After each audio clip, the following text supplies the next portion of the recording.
Have you ever walked away from a conversation with someone who's supposed to care about you and just felt completely drained? Or found yourself questioning your own sanity, wondering, am I being too sensitive? Did I remember that wrong? That feeling of confusion isn't an accident. It's a strategy.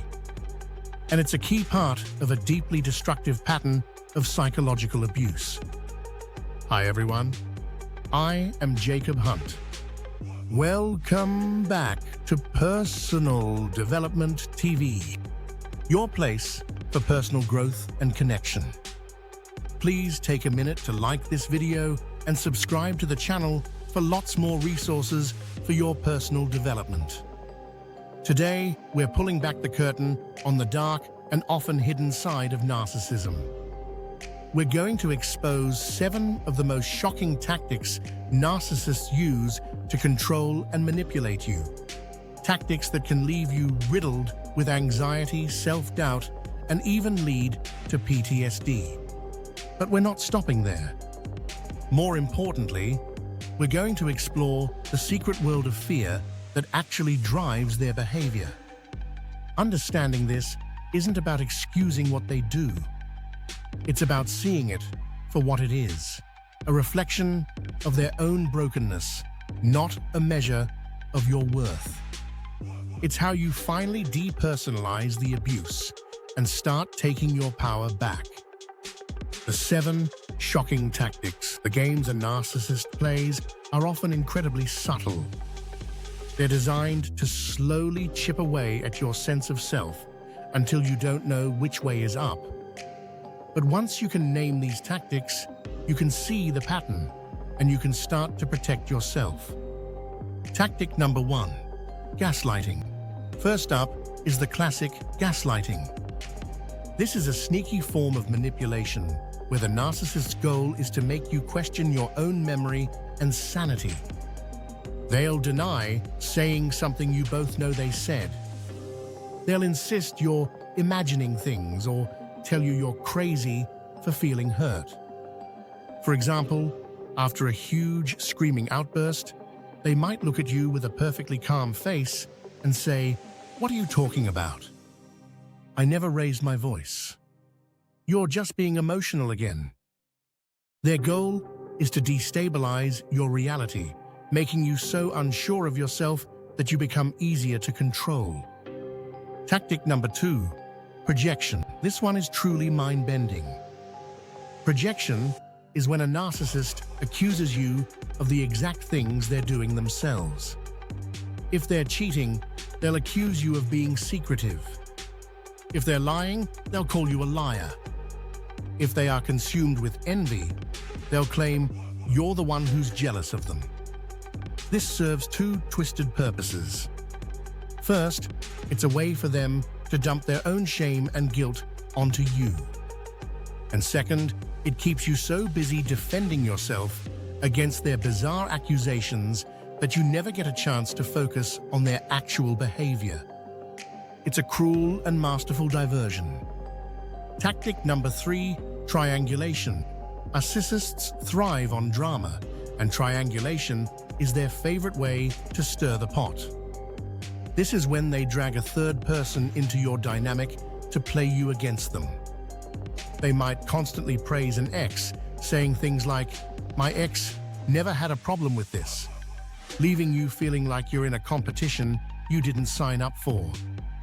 Or they'll create conflict by telling you, "You know, our mutual friend is really worried about you lately." This tactic isolates you and makes you feel insecure, jealous, and completely off balance. Tactic number 4, the idealize, devalue, discard cycle. This is the brutal, predictable roller coaster of a narcissistic relationship. It starts with idealization, also known as love bombing. They shower you with affection and praise, making you feel like you finally met your soulmate. But once you're hooked, the switch flips to devaluation. The compliments turn into constant criticism. The affection is replaced by cold silence. You're left walking on eggshells, desperately trying to get back to that perfect person you thought you knew. And finally, when they've drained you of what you can give, or if you dare to pull away, comes the discard. They'll end it, suddenly, cruelly, and without a shred of remorse, leaving you shattered and wondering what you did wrong. The entire cycle is engineered to destroy your self-worth. Tactic number 5. Word salad and app. Circular conversations. Have you ever tried to resolve an issue with someone only to walk away an hour later feeling dizzy, exhausted, and more confused than ever? You've likely been served a word salad. This is when you bring up a valid concern, and they respond with a jumbled mess of deflections, counter-accusations, and statements that make absolutely no sense. The conversation just goes in circles. That's the whole point. The goal isn't to resolve anything. It's to confuse and exhaust you until you finally just give up. Tactic number 6. Isolation. This is one of the most dangerous tactics of all. A narcissist knows that your support system, your friends and family, is a threat to their control. So they'll slowly and deliberately cut you off. They might make subtle jabs about your best friend, saying, "I just don't think she really has your best interests at heart." Or they'll start a fight every time you plan to see your family, making it so exhausting that it feels easier to just stay home.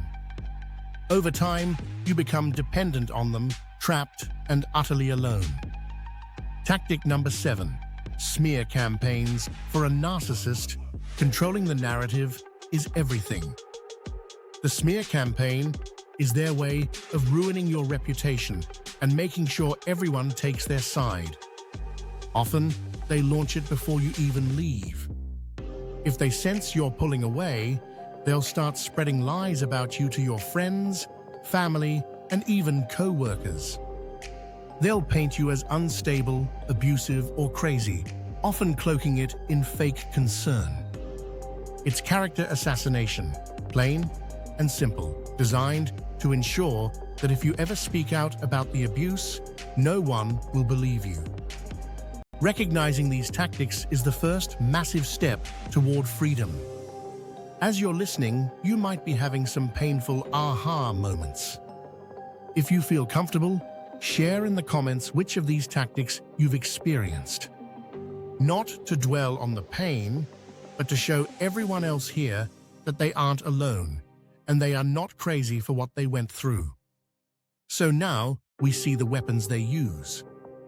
But the real question is why? Why do they do this? The answer lies behind the mask. Behind all that arrogance is a secret world of fear, and understanding that is your key to breaking free. Underneath the confident, charming, or even intimidating mask, a narcissist is hiding a deep-seated fragility.